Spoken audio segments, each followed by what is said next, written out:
Welcome back to Now Let's Be Honest. I'm David Tate, and this is part 16 in our video series walking through the Gospel of Matthew. And if you've made it this far, I just want to congratulate you because today we are finally beginning the Sermon on the Mount.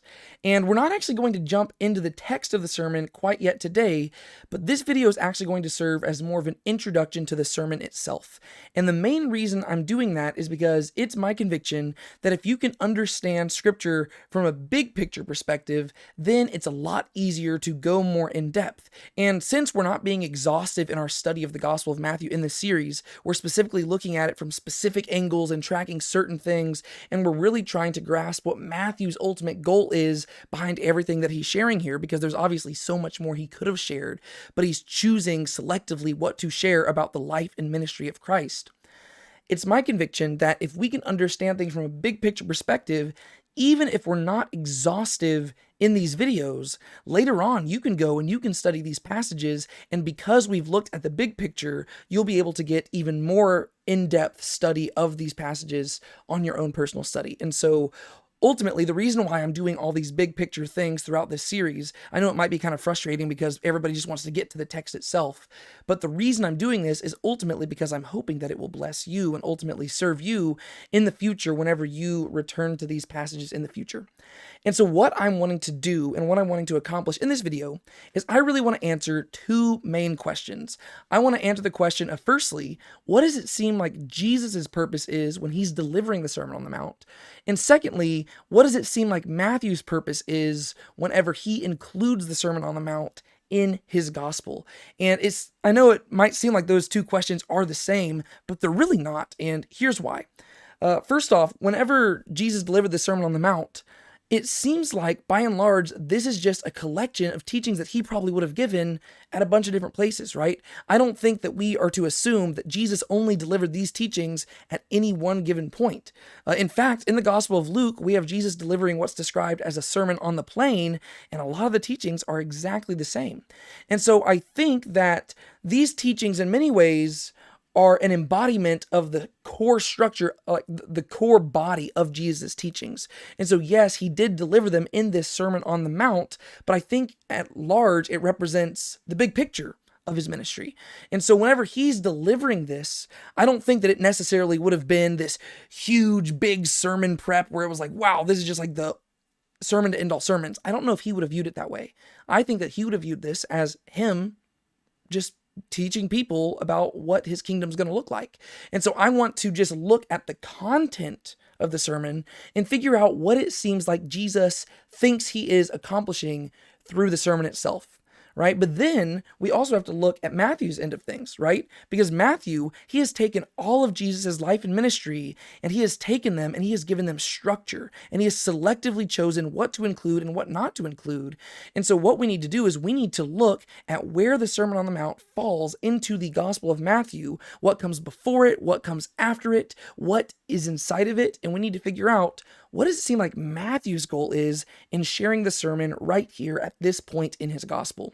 And so that's what we're going to do today, and we're going to spend a lot more time on the first question than we are on the second one, because if you've been with me for the previous 15 videos, you've seen that I've already kind of laid the groundwork for what I think that Matthew's trying to accomplish, so we'll be able to go through that a lot quicker.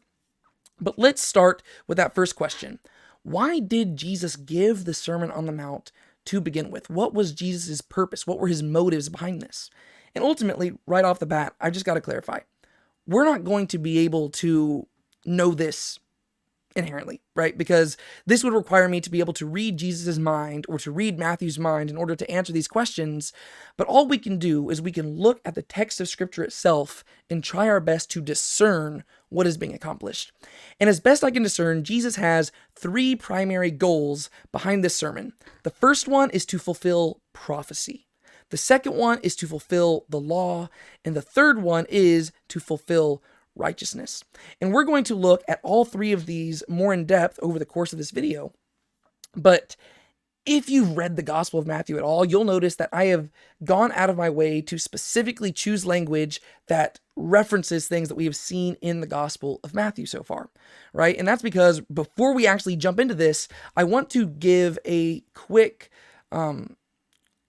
teaching, I guess you could say, on just Matthew's use of the word fulfillment in his gospel, right? Because throughout Matthew's gospel, we see that Jesus is constantly fulfilling prophecy. And so Matthew's constantly saying this was done in order to fulfill prophecy, right? The Greek word is plerao, okay? And then in the Sermon on the Mount itself, Jesus will say, I did not come to abolish the law and the prophets, but to fulfill them. It's the same word, plerao. And then back whenever Jesus got baptized, he said that he needed to get baptized in order to fulfill all righteousness. And that's the same Greek word there. And so Matthew seems to be intentionally using the word fulfill as one of Jesus's main purposes in his ministry. And so I think when you look at the Sermon on the Mount, you can see that Jesus is actually fulfilling all three of these things through what he is teaching in this sermon. And so I kind of just use the structure of Matthew and the language of Matthew to kind of convey these points. But before we actually break each of these down, let me just give a brief thought on Matthew's use of the word fulfillment. And this thought is not my own thought. It's actually from this guy named Peter Leithart, who I quoted this exact same book a few videos ago. And the reason why is not because this is the only book I've been looking at and stuff in preparation for this study, but it's because the book Jesus Israel that Peter Leithart has written, it's a nice companion piece to what we are accomplishing in this series, because we are specifically looking at Matthew's goal behind the gospel, and that's really what Leithart is trying to address in his book. And so I really have been reading through this book in preparation for the series as well, and there's a lot of really good insights that he has. And so if I quote it from it a lot through the series, that's why. And this is what he has to say about Matthew's use of the word plerao, of his use of the word fulfillment. Matthew has already begun to develop a theology of fulfillment. In every case that Matthew has used the word, fulfill describes something surprising. Fulfillment brings a twist. Fulfillment does not destroy the past, but it does bring in something new. Fulfillment brings the prophecy to its completion, but the completion is not what one might have expected. If Torah and prophets tell a story, the final chapter has a surprise ending. When we reach the end of the story, we can see that this is where the law and prophets were leading from the beginning, but that wasn't where we thought we were headed. Jesus personally fulfills the law and prophets in this surprising way in his own life and ministry. He never breaks the commandments of God, but his obedience is not like the obedience of the scribes and Pharisees. He teaches us to keep the law not in the way the scribes and Pharisees do, but to keep the law in the paradoxical and redemptive way that he does. And so what Leithart is really highlighting here is that the way that Matthew uses the word fulfill is very similar to how we would use the word fulfill in English today. But there's a twist to every single one of Matthew's uses of the words fulfillment, right? Whenever it talks about a virgin giving birth, if you go read that passage in Isaiah, it doesn't sound like a literal virgin giving birth to a son who is literally God with us. But whenever you get to the Gospel of Matthew, twist, it is. It's a literal virgin giving birth to a literal son. Whenever you read Hosea and it says, out of Egypt I called my son, you don't expect this to be about the Messiah escaping from Israel. But when you read the Gospel of Matthew, plot twist, the Son of God is no longer just Israel. It is the Messiah. And Egypt is no longer the physical place Egypt, but Israel has become the new Egypt, right? And so throughout Matthew's Gospel, there's always a twist accompanying the word fulfill. And I think that that's going to be true throughout this Sermon on the Mount as well. So what we're going to do, just so I can kind of give you the layout of this video, we're going to talk about those three things that Jesus is doing in this sermon. He's fulfilling prophecy, he's fulfilling the law, and he's fulfilling righteousness. I'm going to defend how he's doing that through this sermon. And then at the very end of each point, I'm going to explain the twist that is really being communicated through the sermon itself. So let's talk about this first one. Fulfilling prophecy. Matthew has demonstrated a keen interest in showing how Jesus fulfills prophecy, and that's throughout the entire gospel, not just the things that we've covered so far. It goes all the way to the second to last chapter. And that is exactly what Jesus is doing here. I know that it might not seem like he's fulfilling prophecy, but if you stick with me, you'll see that he actually is. The earliest Old Testament scriptures anticipate the day when God will establish a righteous kingdom over establish a righteous king over a righteous kingdom. In many ways, the yearning for this coming king and kingdom is the driving storyline of all scripture. I have, in the past, even on this YouTube channel, I have chosen to describe the entire storyline of the Bible in 7 words. God's commitment to dwelling with man again, right? It's my conviction that that is the overall storyline of Scripture. It's God's commitment to dwelling with man again one day, right? He is restoring Eden. But the way that that is going to come can be summarized in a single Aramaic word, Maranatha. How we usually pronounce it in English, Maranatha, right? This word means come Lord, and it is the driving force from Genesis to Revelation. Because as we're awaiting God's commitment to dwelling with man again coming to its fruition, as we await the restored Eden, the restored creation, this ultimate promise we see through Scripture is going to be fulfilled through the arrival of a coming king, the arrival of the Lord on the scene to fix everything and reign in truth and righteousness. From Genesis to Revelation, this is the storyline of Scripture, and what I want to do is I want to just give us a brief overview of that entire scriptural prophetic storyline, just so you can see that this is what Scripture is ultimately about, and then I'll explain how that plays into the Sermon on the Mount. So, starting right off the bat, Genesis chapter 3, whenever man first sins, God turns to the serpent and he says, I will put enmity between you and the woman, and between your seed and her seed. He shall bruise you on the head, and you shall bruise him on the heel. We don't have time to break down all the context of that in this video, but long story short, if you look at the context of this and you break it down, what God is promising is that eventually a righteous person from the human line, a human descendant from the line of woman, will eventually rise and crush the serpent in order to bring about a restored Eden and a new creation. When you get to the end of Genesis, there's a lot of this, there's a very dense fleshing out of this theology throughout the book of Genesis, but for right now, just for the sake of time, let's move to the end of Genesis. Right before Jacob dies, he blesses all 12 of his sons. And whenever he turns to Jacob, he says this, the scepter shall not depart from Judah, nor the ruler's staff from between his feet until Shiloh comes. The word Shiloh means he unto whom it belongs. And to him shall be the obedience of the peoples. Right? So if we're awaiting this ultimate ruler to show up and crush the serpent and reign in righteousness, we see that he's going to come from the line of Judah, right? The scepter is going to not depart from Judah. Judah will be the leading tribe of the people of Israel until the single person from Judah unto whom the scepter belonged comes. And the obedience of all peoples, not just Israel, will belong to him. If you go to Numbers chapter 24, you've got this pagan guy named Balaam who is looking at the people of Israel. And this is what he says, I see him, but not now. I behold him, but not near. A star shall come forth from Jacob. A scepter shall rise from Israel, and shall crush through the forehead of Moab and tear down the sons of Sheth. So you have this pagan prophet speaking through the inspiration of God. And as he looks at the people of Israel, he says that there is a king that is going to come from you. He is not here yet, and he is not even near, but he will arise. And the word for scepter there is the same word used in Genesis chapter 49 when you look at the Hebrew.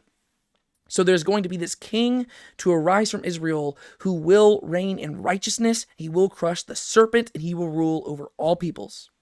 You go to the book of Judges, you see that this king is absent in the land at that time period. Once the people have gone through the wilderness, they have conquered the land, and they have started dwelling there, we read, in those days there was no king in Israel. Every man did what was right in his own eyes. So there's no king in the land, and everybody is doing their own thing. So they are not obeying the people of Judah, right? There is no obedience in the land. There is no righteousness. If anything, the serpent is the one conquering the people of Israel, right? And so we have a problem here. But then you flip to 1 Samuel chapter 2, and shortly after this woman named Hannah gives birth to her child named Samuel, she prays this amazing song, and this is what she says. Those who contend with Yahweh will be dismayed. Against them he will thunder in the heavens. Yahweh will render justice to the ends of the earth, and he will give strength to his king. And he will exalt the horn of his Mashiach, his anointed one. This is where we get the word Messiah, and it's one of the first times it shows up in the entire Bible, and it's specifically associated with this coming king. At the time that Hannah says this, there is no king in Israel. It is during the time period of the judges. Everyone's doing what's right in his own eyes. But Hannah says that this king will be established, and he will reign in righteousness. Sure enough, a king is eventually established named Saul, and then after Saul comes a guy named David, and God makes a covenant to David, and in 2 Samuel chapter 7, this is what he says. When your days are fulfilled, and you lie down with your fathers, I will raise up one of your seed after you, who will come forth from your own body, and I will establish his kingdom. He shall build a house for my name, and I will establish the throne of his kingdom forever. And your house and your kingdom shall endure before me forever. Your throne shall be established forever. David, you see, is from the tribe of Judah. David is king. God turns to David from the tribe of Judah, and he says that your dynasty will last forever. And eventually, there will be a king from you who will reign forever and ever in truth and righteousness and justice. So we see that this is the development of this whole thing. And as you're reading through the text of Scripture, you're supposed to be longing for this king to arrive. You're supposed to be praying, Maranatha, Maranatha, come Lord, where is this Messiah? Right? I see him, but he's not near. Right? That's what Balaam said. I can see him, but he's not close. And you're yearning for this Messiah to arrive, but he's not yet here. 2 Samuel 23, these are the last words of David, the public proclamation of David before he died. He says this, David, the son of Jesse, declares, the man who was raised on high declares, the anointed, the Mashiach of God of Jacob, and the sweet psalmist of Israel. And this is what he says. He who rules over men as a righteous one, who rules in the fear of God, is as the light of the morning when the sun rises, a morning without clouds, from brightness of the sun after rain. With the tender grass springing from the earth, truly is not my house so with God, for he has made an everlasting covenant with me, ordered in all things and secured. So as David approaches death, he looks and he says, the righteous king is the one who is doing God's will. And he is the one who lives in the fear of God and not in the fear of man. And ultimately, David says that this king will come from his house because God has made an everlasting covenant to him. So as David dies, he calls himself a Mashiach of God. He is a Messiah, but he anticipates the Messiah to arrive. And David explicitly says that this Messiah will be a righteous one who rules in righteousness, and he will rule by the fear of God and not by the fear of man, unlike many other politicians who rule by the fear of man. And so we fast forward. Eventually, the people of Israel start doing some horrible things, and the kingdom is divided into two. So you have the northern kingdom of Israel, the southern kingdom of Judah. And during this time period, God starts sending prophets to get onto the people and to call them to action. And throughout these prophecies, we have more and more theology of this coming king being laid out, especially right here in the book of Isaiah. Isaiah says in chapter 9, for a child will be born to us, a son will be given to us, and the government will rest on his shoulders, and his name will be called Wonderful Counselor, Mighty God, Eternal Father, Prince of Peace.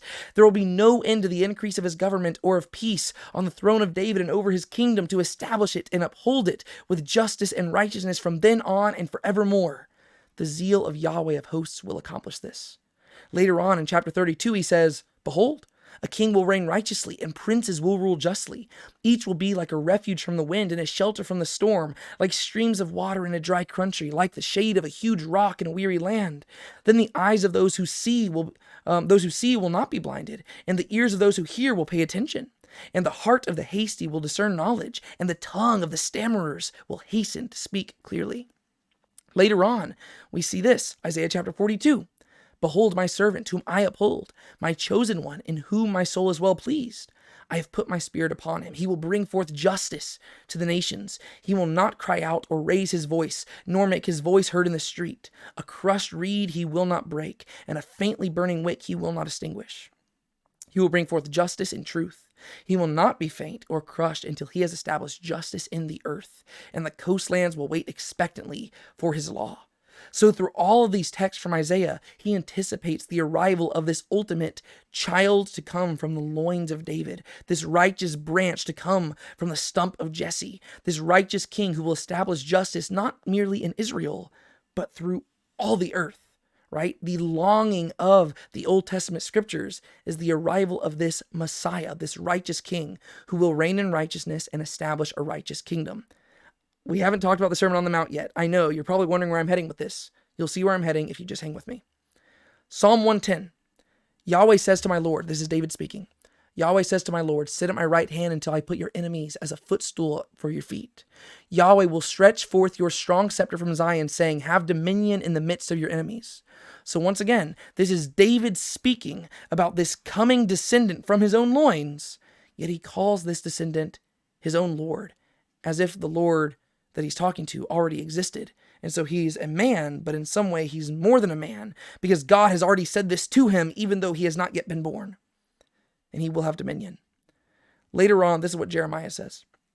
Behold, the days are coming, declares Yahweh, when I will raise up for David a righteous branch, and he will reign as king and prosper and do justice and righteousness in the land. In his days, Judah will be saved and Israel will dwell securely. And this is his name by which he will be called, Yahweh our righteousness. Right? So throughout the Old Testament scriptures, every single book of the Bible is anticipating the arrival of this coming righteous king who will dwell in righteousness, who will establish justice and righteousness in the nations, and who will reign not according to his own righteousness, but according to God's righteousness. That's what Jeremiah says. His name will be Yahweh our righteousness. This is how it ties to the Sermon on the Mount. By the very nature of his sermon, Jesus is in many ways declaring himself to be this righteous king. He speaks with the authority of a king, and he promises the kingdom of heaven and all its rewards to those who build their lives upon his words, specifically the words that he is speaking in the Sermon on the Mount. Thus, Jesus, through his sermon, is intentionally fulfilling prophecy. By the very nature of the sermon he is delivering, and by the claims he is making in that sermon, Jesus is saying, I am that righteous king. You might overlook this if you're just reading the sermon for application points. And you might miss this if you don't understand Matthew's overall goal. And you might miss this if you're just not a Jewish person living in that time period who knows of this Maranatha longing, right? Longing for the Lord to arrive. But Jesus knew that longing. He was a Jewish man who grew up in this culture. And he knew that the people were longing for this king. And he is that king. And so as he delivers this sermon, he is intentionally making claims and speaking with authority that demonstrates that he is the fulfillment of this prophecy. He is the righteous king that has been longed for throughout the entire Old Testament. You ready for the twist, though? The promised king doesn't look how they expected. The people of Israel expected the king to show up on a white horse to immediately crush all their enemies and deliver them from oppression. And Jesus is showing up to do that. And guess what? He will come back to ultimately do exactly what they expected. But right here, Jesus is a meek and mild teacher sitting on top of a mountain, speaking words of truth to people. And so, yes, he declares himself the righteous king, but he's not wearing a crown. He's not sitting on a royal steed. Instead, he is humbly sitting with his disciples gathered around his feet. Disciples from all different walks of life. Fishermen, right? People who are from Galilee. He doesn't look like they would expect. And so the twist is that the righteous king they longed for has arrived, but he doesn't look how they expected. That's how Jesus is fulfilling prophecy through giving the Sermon on the Mount. But now let's talk about how he fulfilled the law. Because this is something that Jesus claims in the sermon itself. He says that he did not come to abolish the law of the prophets, but to fulfill them. And interestingly, he is actually fulfilling the law by giving this sermon right here, right now. And he's doing this in three different ways. Firstly, he's doing it through what he is doing. Contrary to common misconceptions, Jesus is neither changing nor nullifying the law in the Sermon on the Mount. Rather, he is explaining it. Interestingly enough, just a few days ago, at the time I'm recording this, I was spending time with somebody where we were debating about the nature of the Sermon on the Mount, and we were debating about the law itself. And he was explaining that whenever Jesus showed up on the scene and gave the Sermon on the Mount, he was actually changing the standard of the law, and he was giving it new meaning. That's not what Jesus is doing, though, but that is a common misconception of what people think he's doing. Oftentimes people will approach Jesus, and they will suggest that he is trying to get rid of the law, that he is trying to change it, and that he's heightening its standard. That's not what Jesus is doing at all. Instead, he is staying consistent with the law. He was a Jewish man who followed the law. But what he's doing is he is explaining what the law truly meant from the very beginning, right? So what he's doing is he's actually explaining the heart of God. And in doing that, he's fulfilling the law because he's laying down our groundwork, and he's basically giving us a system by which to go back and interpret the Old Testament law, which is really, really cool. But not only is he fulfilling the law through what he is doing, but he's fulfilling the law through how he is doing it. You see, the people aren't shocked by the newness of his teaching. That's what people often... That's another misconception people often have about the Sermon on the Mount. They'll look at this and they're like, wow, everybody was amazed by it because everything Jesus said was brand new. That's actually not the case at all. And we're going to talk about that again in a second. If you actually look at the people's response to the Sermon on the Mount at the end of Matthew chapter 7, they're not shocked by the newness of Jesus' teachings. Rather, they're shocked by the authority with which he teaches, not as a rabbi giving his interpretation of the law, but as a king giving the definitive interpretation of the law. Right? There were plenty of rabbis at this time period who said things very similar to the things that Jesus says in this sermon. But the difference is that Jesus isn't simply giving his interpretation. When he speaks, he is saying that this is the interpretation of the law, and what he says is law. He speaks as if his own fingers were the ones that etched into the tablets of stone that wrote the Ten Commandments, right? He speaks as if he is the one who gives people entrance to the kingdom of heaven. At the end of this sermon, he says that people will come up to him and say, Lord, Lord, and they're going to ask to go in the kingdom of heaven, and he's going to be the one turning them away. So Jesus is not simply claiming that really almost none of Jesus' teachings here are new. They're not new. Instead, he is explaining the true measure of the law, and he's doing that with authority, and that is how he is fulfilling the law. A third way that he fulfills the law is through why he is doing this, right? What, how, and why. By properly interpreting the law, Jesus fulfills the greater purpose of explaining why the law was needed in the first place, right? So as he goes through the law and as he begins to explain the law from his perspective, and as he gives the definitive way to interpret the Old Testament law, Jesus demonstrates that the law was not given to produce righteousness, but to show one's need for righteousness. Jesus is demonstrating that we aren't righteous in and of ourselves, and that we actually need some other form of righteousness if we are to make it to the kingdom of heaven. So like I said, nothing Jesus says in the Sermon on the Mount is new. All of it can be inferred by a close examination of and meditation upon the law itself, and much is reflected in the teachings of some of Jesus' contemporaries. If you read some of the interpretations from people at that time period, they say things very similar to what Jesus says in the sermon. And really, if you just reflect on the Old Testament itself from the right perspective, you can arrive at the very same conclusions. But Jesus is speaking as the authoritative one to correct the people who had taken this in the wrong direction. Jesus is simply giving the proper interpretation of the law, and in doing so, he is revealing the heart of God, right? Just as man looks to the outward appearance and the Lord looks to the heart, we're going to talk about that again in a second. Just as man looks at the outward appearance and the Lord looks to the heart, so Jesus is looking to the law and he is seeing the heart of God. So he is going internal. He is doing what only God can do, but he is doing that to God himself. He is discerning the heart of God by reading the law that God gave. It's a beautiful, beautiful thing. Another interesting thing to this is that the sermon itself, at the very beginning at least, roughly follows the sequence of the law being given to Israel. You don't want to take this too far, and that's why I didn't take it too far. I only included the beginning part of this sermon because I read some other commentaries and stuff where people tried to take it further, and it seemed like it was more of a stretch. But what's interesting is as we've been going through the Gospel of Matthew, we've been tracking how Matthew is basically walking through the story of the Old Testament, and basically Jesus is walking in the footsteps of Israel.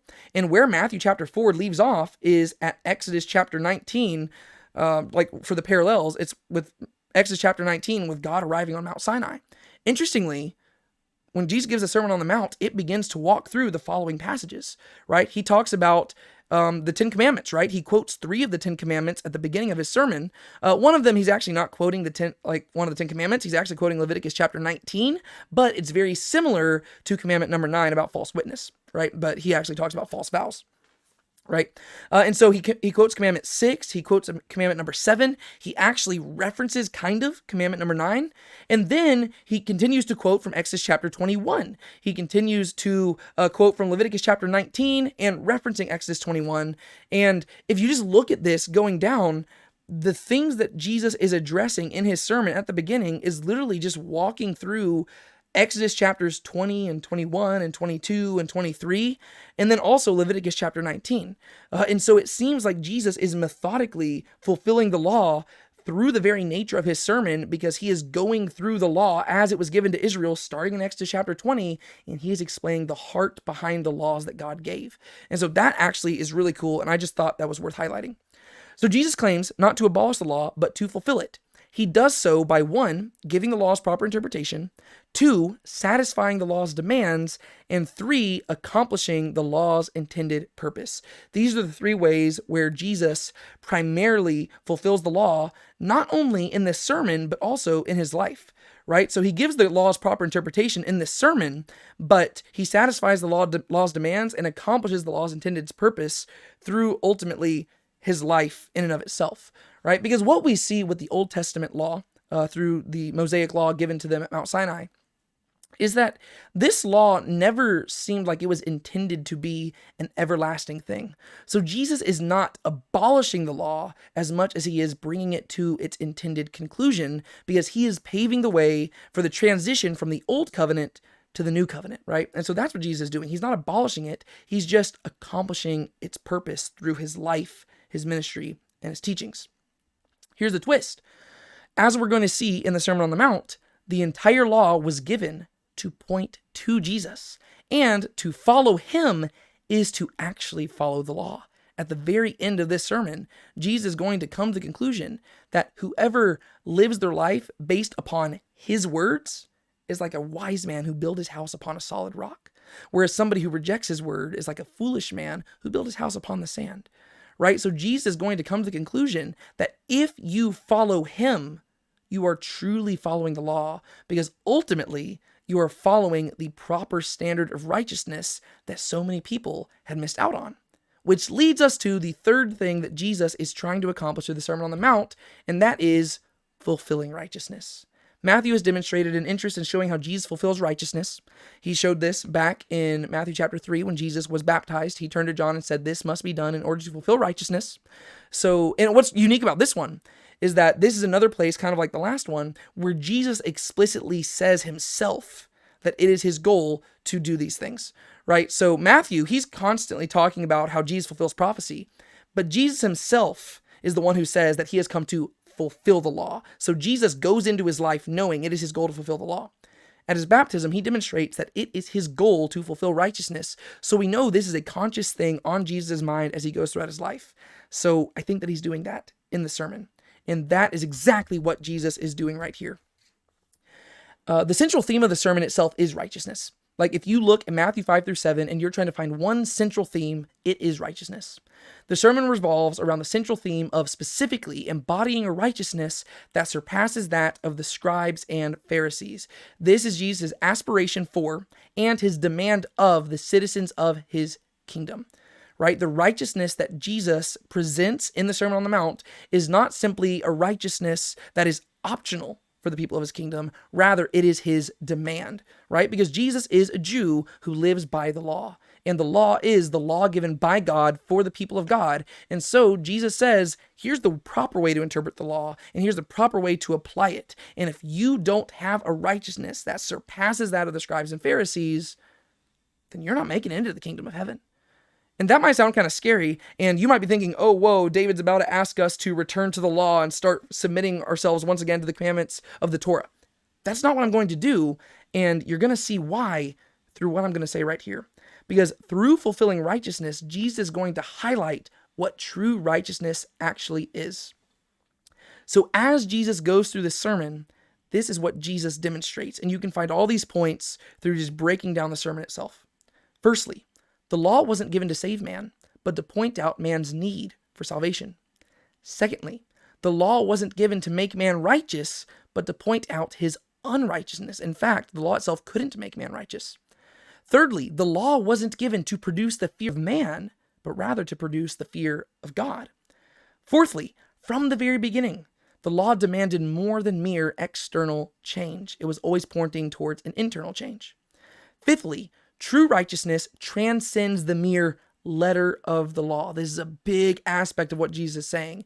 If you read the letter of the law and apply it, you will have a form of righteousness, but it's not the actual righteousness that the law demands, because you actually have to access the heart behind why the laws were given, and you have to understand what the laws are really asking for.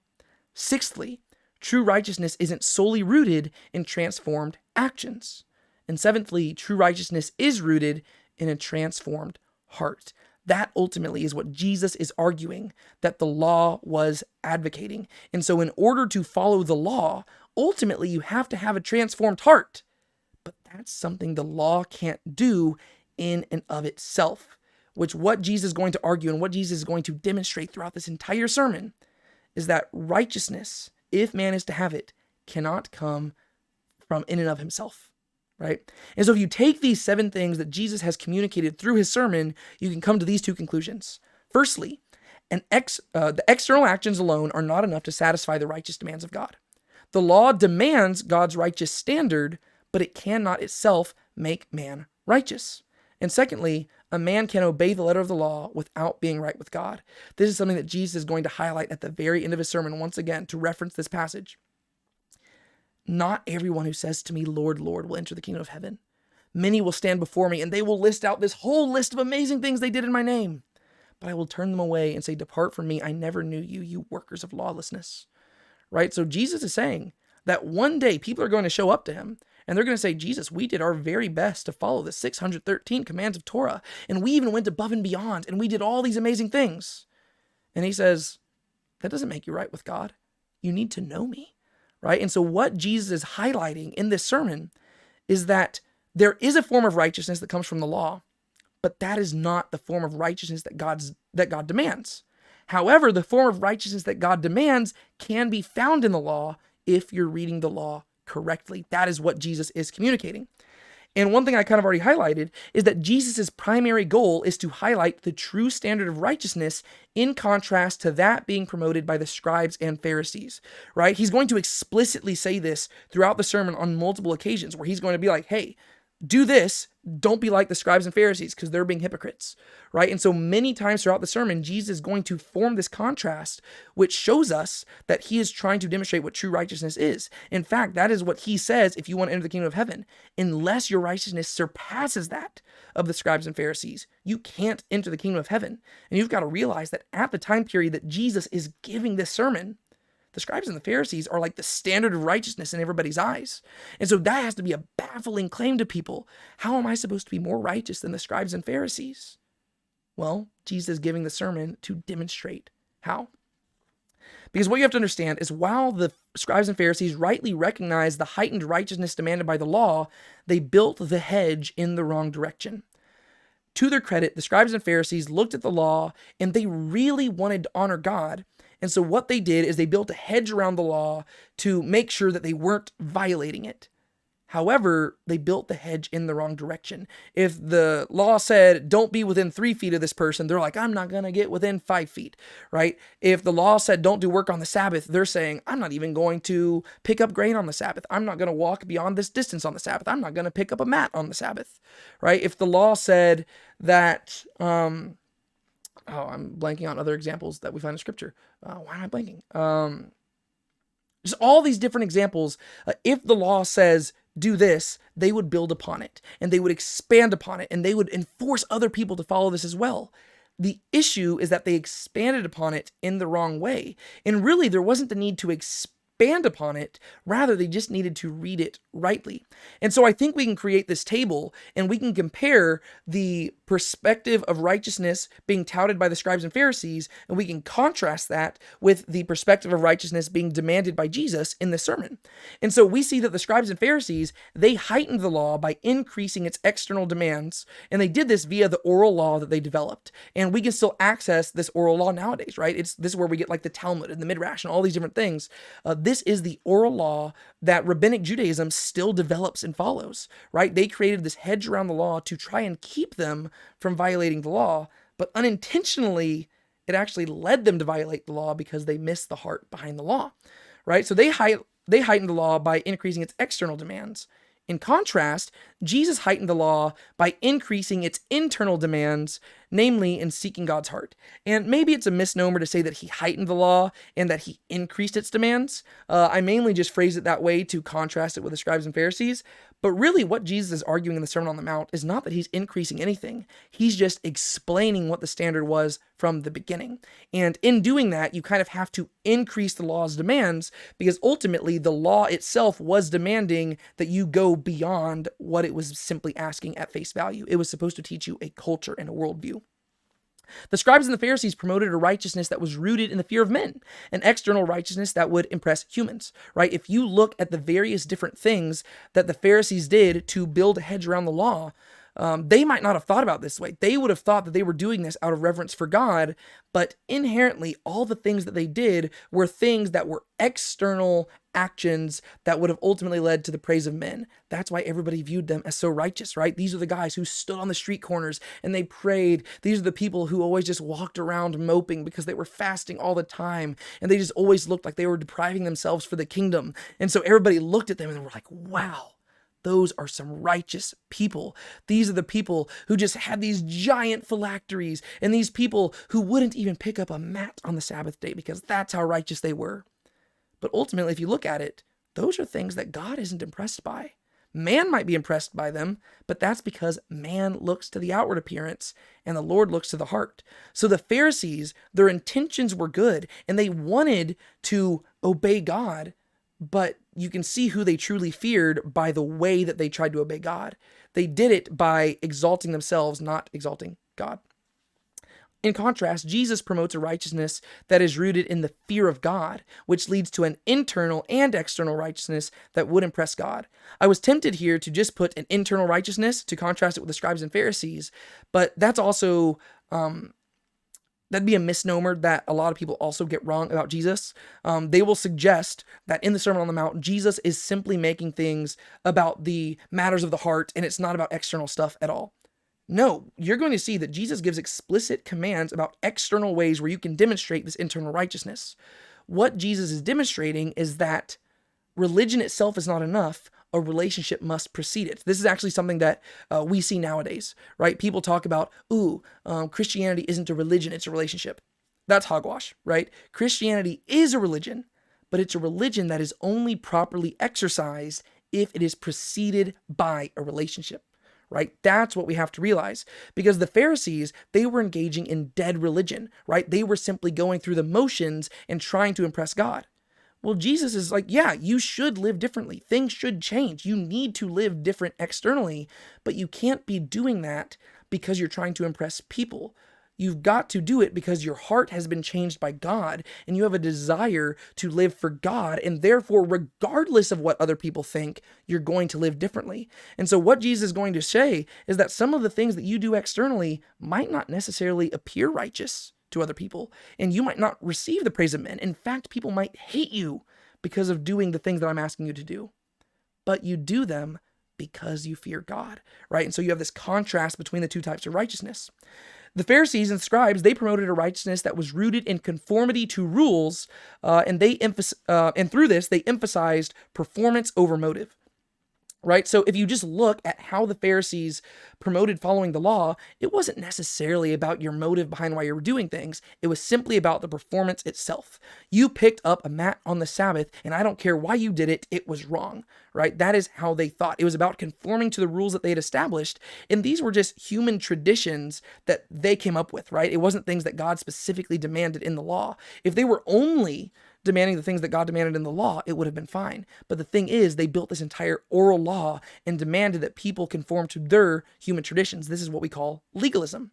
In contrast, Jesus promoted a righteousness that was rooted in redemptive action, right? Emphasis on motive over performance. Throughout this sermon, Jesus is going to tell people to do things, not because they're big, showy things that are super impressive and look really righteous, but simply because they are redemptive actions that try to plant little pockets of heaven in this broken world that we live in.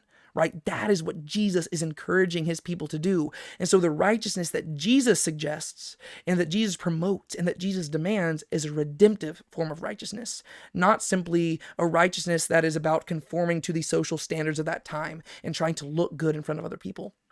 The scribes and the Pharisees promoted a righteousness that leads to a moral life, and that's good and well. It will keep you from human punishment, right? If you would follow the law prescribed by the Pharisees, and if you were to follow their form of righteousness, guess what? You're probably not going to get thrown in jail. You're probably not going to get stoned to death, right? Because that's what they would do, right? Even in the story of the woman getting caught in adultery and them wanting to stone her to death, they're doing that because she broke the law, right? And they did have a just reason to say that. But if you simply conform to their rules, You could live a good moral life. Everybody would view you as a good moral person, and you can make it through this life without so much as a driving ticket. However, just conforming to their standard of righteousness doesn't do anything about your relationship with God. You might look good before the eyes of man, and you might live a good moral life, but that isn't enough to make you right in the eyes of God. Because guess what? Once again, and I keep quoting this verse, man looks to the outward appearance, the Lord looks to the heart. All because you're conforming externally to society's demands and you look like a good moral person does not mean you are good and moral, because what Jesus is going to highlight throughout this sermon is that none of us is moral. He is the only person who is truly moral. And yes, the law will demand that you don't commit adultery, but ultimately what the law is highlighting is that we've got an issue that starts way before adultery. And it goes way down to the lust in our hearts. And God sees that, right? And so Jesus, on the other hand, promotes a righteousness that leads not to necessarily a moral life, but to eternal life. Now, is morality involved in that? Yes. But by society standards, sometimes you might be doing something that seems immoral because you're following God and not the ways of the world. But this righteousness that Jesus is promoting leads to eternal life. And this won't simply keep you from human punishment. It'll keep you from divine punishment, right? That is what Jesus is demanding of his followers. Because guess what? You might make it through life without getting thrown in jail, but then you might stand before God and he might cast you into hell. In contrast, you might serve God and you might be persecuted and you might be killed for your faith like many of his followers were. But guess what? Your reward will be great in heaven. And that is what Jesus is promoting. He is saying, don't live according to the fear of man, live according to the fear of God. Don't fear the person who can kill your body. Fear the one who can kill your soul and cast it into hell, right? That is what Jesus is promoting in this Sermon on the Mount. And you can actually see this demonstrated as you just walk through the sermon. And I'm not going to spend a whole long time on this, but this is literally just sequentially walking through the sermon play by play. And he doesn't reference the scribes and Pharisees in every single passage, but every single thing he says can be contrasted by what the scribes and Pharisees did.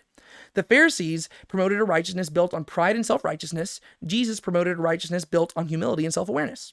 The Pharisees promoted a righteousness that exalted Israel to the world, right? Jesus says, no, you are to exalt God to the world. If you look at the Pharisees, they were all about promoting themselves and making themselves look better than everybody else. Israel was like Jews were better than Gentiles. That's how they viewed everything. Jesus says, you're the salt of the earth. You're the light of the world. Right? You are supposed to be exalting God to the nations. It's not just about Israel. The Pharisees, they misrepresented the law and prophets. Jesus, he fulfilled the law and the prophets. The Pharisees they promoted a righteousness that was insufficient to enter the kingdom. Right? That's why Jesus says you have to surpass them. Jesus says that his righteousness is necessary to enter the kingdom. Right? Theirs was insufficient. His is necessary. It's a demand. The Pharisees, they added human tradition to the law, and in doing so, violated the law. Jesus, his form of righteousness, it actually seeks the heart of the law and seeks to apply it beyond the mere demand of the law. Pharisaical righteousness, it seeks the praise of men. True righteousness seeks the praise of God. Pharisaical righteousness seeks the treasures of earth. True righteousness seeks the treasures in heaven. Pharisaical righteousness produces blind vision. True righteousness produces clear vision. Pharisaical righteousness tries to serve both God and man. True righteousness recognizes that you can't serve two masters and you must choose, and you're going to serve God alone. Pharisaical righteousness seeks earthly satisfaction, whereas true righteousness seeks kingdom and righteousness. Pharisaical righteousness looks down upon others. True righteousness looks soberly upon others. Judge not, lest ye be judged. For the same measure you pour out on others will be poured back on you. If you're going to judge somebody, you're going to do it sober-mindedly, and you're going to check yourself before you wreck yourself. Pharisaical righteousness relies upon self for all things. I must do this. I must do that. I must not pick up my mat. I must not walk too far. I must not do this. I must not do that. However, true righteousness, it doesn't live a life filled with anxiety. Instead, it relies upon God for all things, realizing that if he will clothe the birds of the air and it'll clothe the flowers of the fields, then he's going to take care of me too. Pharisaical righteousness focused on serving self, whereas true righteousness focused on serving others. What you would have others do to you, do to them. Pharisaical righteousness leads to destruction.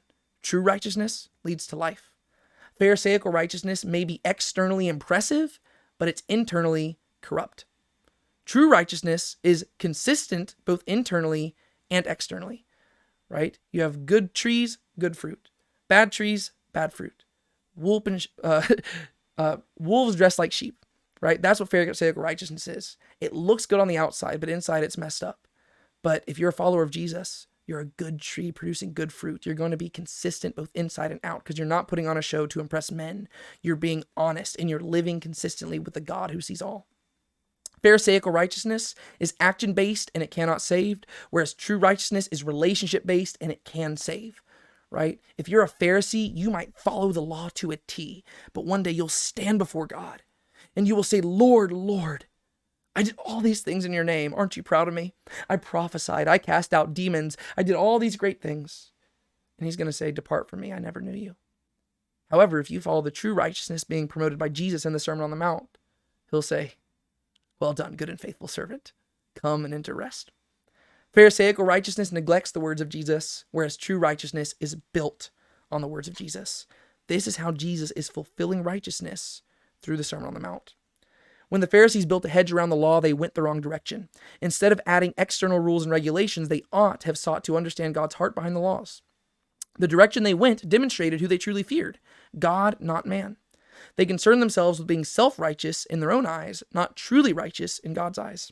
They thought their righteousness and their blood made them God's people, but neither blood nor the law can save at all. That's something that Jesus is criticizing the Pharisees of and criticizing the Jews at large of throughout the entire gospel. If you think your works can save you, they can't. If you think that your blood can save you, you think just being an Israelite can save you, it can't. If you're simply wanting to go through this life as a good moral person, sure, just follow the law. But if you're wanting salvation, if you want to dwell in the future kingdom of heaven, you need a righteousness that surpasses that of the scribes and the Pharisees. As Jesus demonstrates at the end of the sermon, one can follow the law, yet if they fail to grasp it at its heart, they'll be externally righteous and will try to boast before God, but he will cast them away, saying, I never knew you. Depart from me, you who practice lawlessness.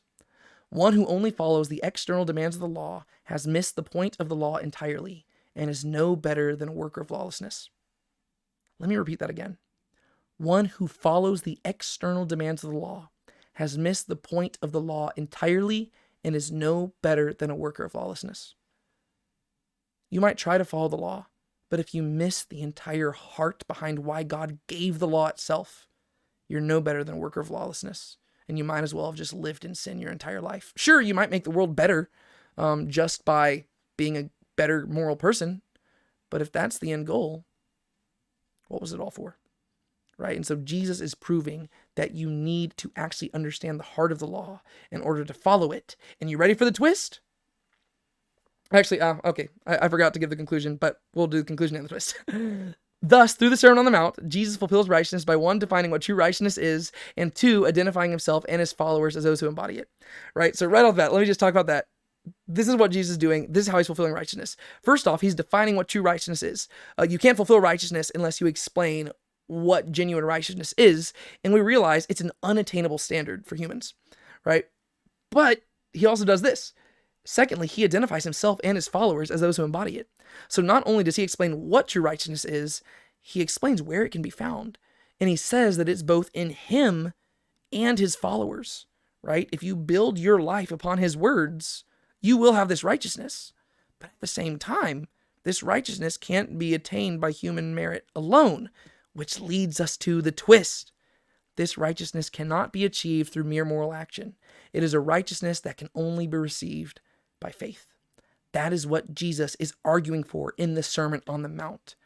Be perfect as your heavenly Father is perfect. How can I be perfect? I've got so many issues. I thought that the law was just asking me not to commit adultery. That was hard enough. Now I learned that I'm guilty because of the lust in my heart. I can't avoid that. Well, Jesus says, exactly. Because the righteousness that you need to get into the kingdom of heaven is not a righteousness that can come from yourself. It is not a righteousness that comes through actions. It is not a righteousness that comes through blood. It is a righteousness that comes through faith. And your question is going to be, well, who do I put my faith in? The King sitting on the throne, the one sitting on the mountain right now, delivering the sermon. He is the one who is fulfilling righteousness. Believe in him, you will be righteous. That is what Jesus is communicating. And therefore, that is how he is accomplishing those three purposes in this sermon. As he delivers this sermon, Jesus is doing so to fulfill prophecy, to fulfill the law, and to fulfill righteousness. Which then leads us to the last part of this video, which is going to be a lot briefer. Believe me, it's going to be a lot briefer than the rest of this. What is Matthew's purpose?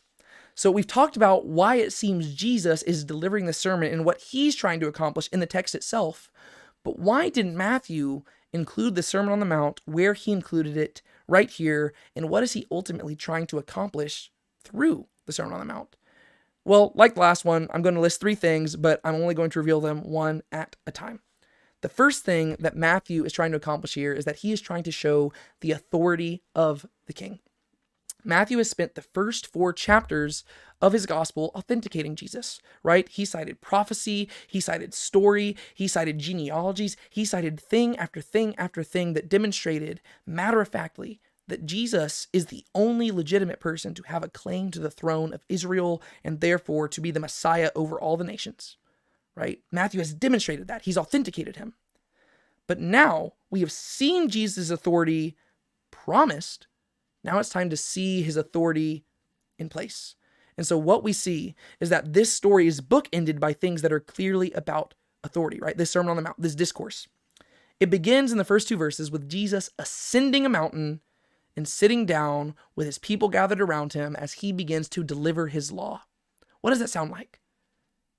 Shouldn't sound surprising to say that this kind of sounds like God delivering the law to the people of Israel, right? Moses went up on a mountain. Throughout the entire Bible, the mountaintops are always associated as the meeting place between heaven and earth, right? And so, yes, if you've actually been to Israel, you'll know that whenever we're talking about mountains here, we're really talking about like hills, but the language used is mountain, right? He climbed the mountain. If you've read the Old Testament, you know that whenever people climb mountains, it is to meet with God. Jesus goes up there, and just like God delivered the law to the people of Israel at Mount Sinai, so too Jesus, as the rightful king and as the rightful bridegroom, delivers his law to his people as they gather around him.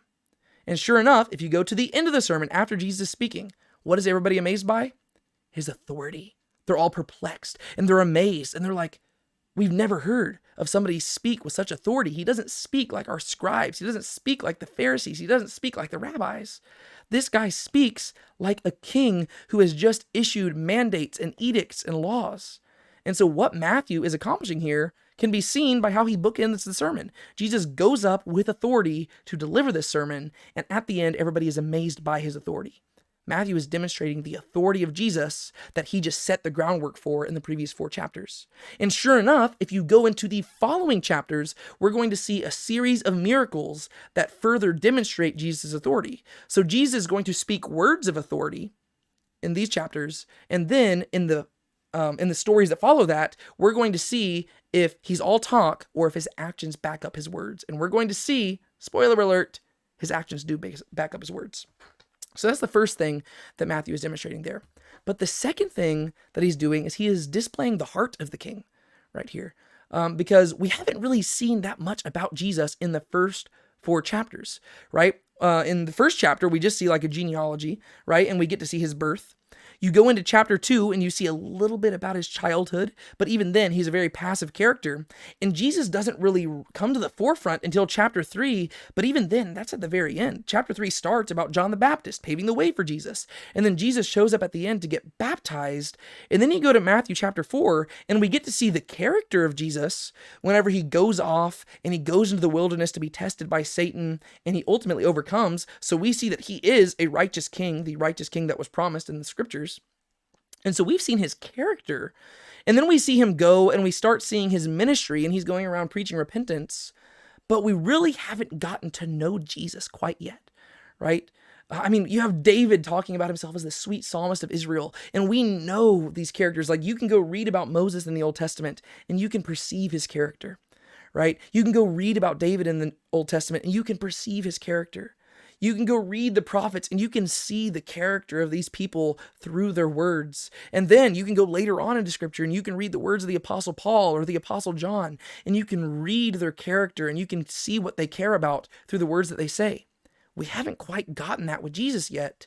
And basically in Matthew chapters 5-7, in the Sermon on the Mount, Matthew's opening up the doors so that we can see the character of Jesus.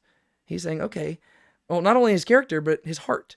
Right? What does Jesus care about? What is he really concerned with? Now that we've seen that the righteous king has arrived, what is he primarily focused on? Everybody else was focused on overthrowing the Romans and following the Sabbath day perfectly and doing all this and doing all that.